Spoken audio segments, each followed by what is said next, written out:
कारागृह में जन्मे कृष्ण। पैदा होते ही रात में यमुना पार कर गोकुल ले जाया गया। तीसरे दिन पुतना मारने आ गई। यहां से शुरू हुआ संघर्ष देह त्यागने से पहले द्वारिका डुबोने तक रहा। कृष्ण का जीवन कहता है, आप कोई भी हो, संसार में आए हैं तो संघर्ष हमेशा रहेगा।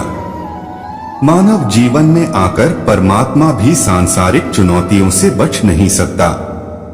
कृष्ण ने कभी किसी बात की शिकायत नहीं की। हर परिस्थिति को जिया और जीता। कृष्ण कहते हैं, परिस्थितियों से भागो मत, उसके सामने डटकर खड़े हो जाओ, क्योंकि कर्म करना ही मानव जीवन का पहला कर्तव्य है। हम कर्मों से ही परेशानियों से जीत सकते हैं। कृष्ण का बचपन माखन मिश्री खाते हुए गुजरा। आज भी भोग लगाते हैं हम, लेकिन ये संकेत कुछ और है। आहार अच्छा हो, शुद्ध हो, बल देने वाला हो। बचपन में शरीर को अच्छा आहार मिलेगा तो ही इंसान युवा होकर वीर बनेगा। शरीर को स्वस्थ रखना है तो बचपन से ध्यान देने की जरूरत है। ये पेरेंटिंग के दौर से गुजर रहे युवाओं के लिए बड़ा मैसेज है। अपने बच्चों को ऐसा खाना दें जो उनको बल दे। सिर्फ स्वाद के लिए ही ना खिलाएं, तभी वे बड़े होकर स्वयं को और समाज को सही दिशा में ले जा पाएंगे। कृष्ण ने अपनी शिक्षा मध्य प्रदेश के उज्जैन में सांदीपनी ऋषि के आश्रम में रहकर पूरी की थी। कहा जाता है 64 दिन में उन्होंने 64 कलाओं का ज्ञान हासिल कर लिया था। वैदिक ज्ञान के अलावा उन्होंने कलाएं सीखी। शिक्षा ऐसी ही होनी चाहिए जो हमारे व्यक्तित्व का रचनात्मक विकास करे। संगीत, नृत्य, युद्ध सहित 64 कलाओं कृष्ण के व्यक्तित्व का हिस्सा हैं। बच्चों में कोरा ज्ञान न भरें, उनकी रचनात्मकता को नए आयाम मिले, ऐसी शिक्षा व्यवस्था हो। कृष्ण ने जीवन भर कभी उन लोगों का साथ नहीं छोड़ा जिनको मन से अपना माना। अर्जुन से वे युवावस्था में मिले, ऐसा महाभारत कहती है, लेकिन अर्जुन से उनका रिश्ता हमेशा मन का रहा। सुदामा हो या उद्धव, कृष्ण ने जिसे अपना मान लिया उसका साथ जीवन भर दिया। रिश्तों के लिए कृष्ण ने कई लड़ाइयां लड़ी और रिश्तों से ही कई लड़ाइयां जीती। उनका सीधा संदेश है, सांसारिक इंसान की सबसे बड़ी धरोहर रिश्ते ही हैं। अगर किसी के पास रिश्तों का थाती नहीं है तो वो इंसान संसार के लिए गैर जरूरी है। इसलिए अपने रिश्तों को दिल से जिए, दिमाग से नहीं। राक्षस नरकासुर का आतंक था। करीब 16,100 महिलाओं को उसने अपने महल में कैद किया था। महिलाओं से बलात्कार में उसे सुख मिलता था। कृष्ण ने उसे मारा, सभी महिलाओं को मुक्त कराया, लेकिन सामाजिक कुरीतियां तब भी थीं। उन महिलाओं को अपनाने वाला कोई नहीं था। खुद उनके घर वालों ने उन्हें दूषित मानकर त्याग दिया। ऐसे में कृष्ण आगे आए। सभी 16,100 महिलाओं को अपनी पत्नी का दर्जा दिया।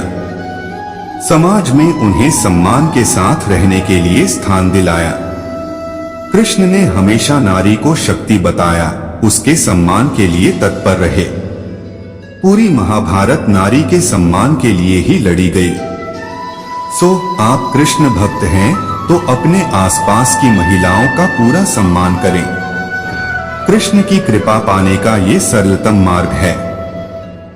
कम ही लोग जानते हैं कि जिस दुर्योधन के खिलाफ कृष्ण ने आजीवन पांडवों का साथ दिया, उसकी मौत का कारण भी कृष्ण की कूटनीति बनी। वो ही दुर्योधन रिश्ते में कृष्ण का समधी भी था।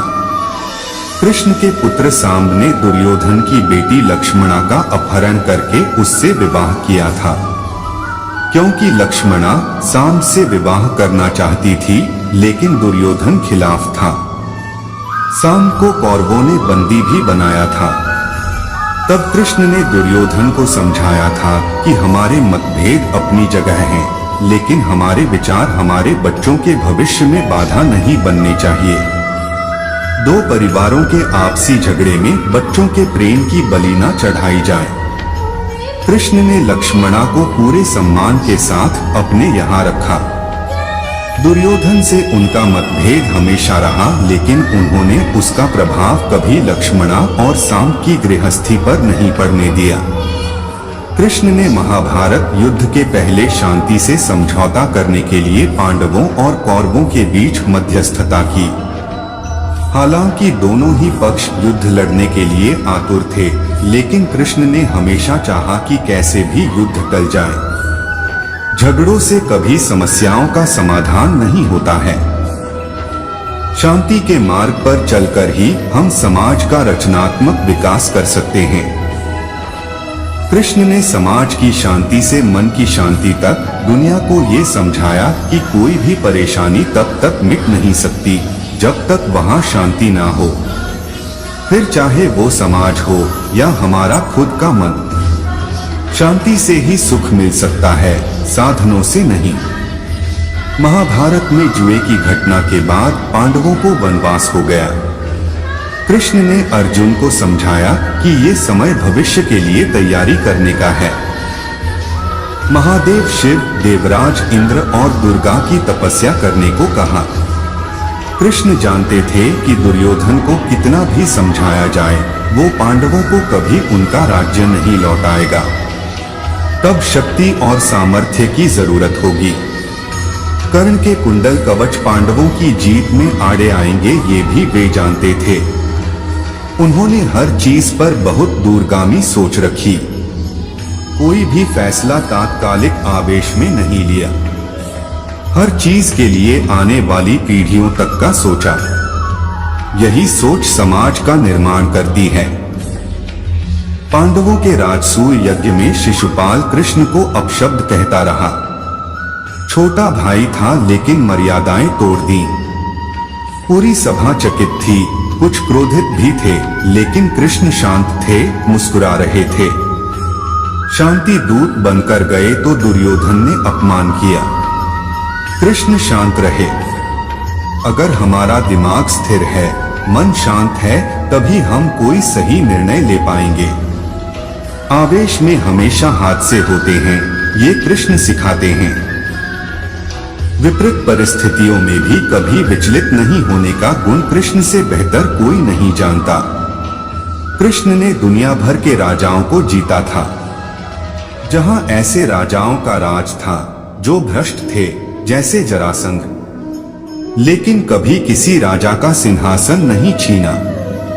कृष्ण के पूरे जीवन में कभी ऐसा नहीं हुआ कि उन्होंने किसी राजा को मारकर उसका शासन खुद लिया हो।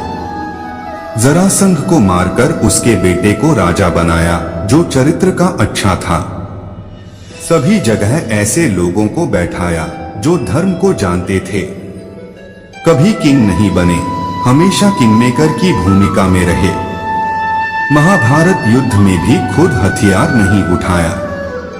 पूरा युद्ध कूटनीति से लड़ा, पांडवों को सलाह देते रहे, लेकिन जीतने का श्रेय भीम और अर्जुन को दिया।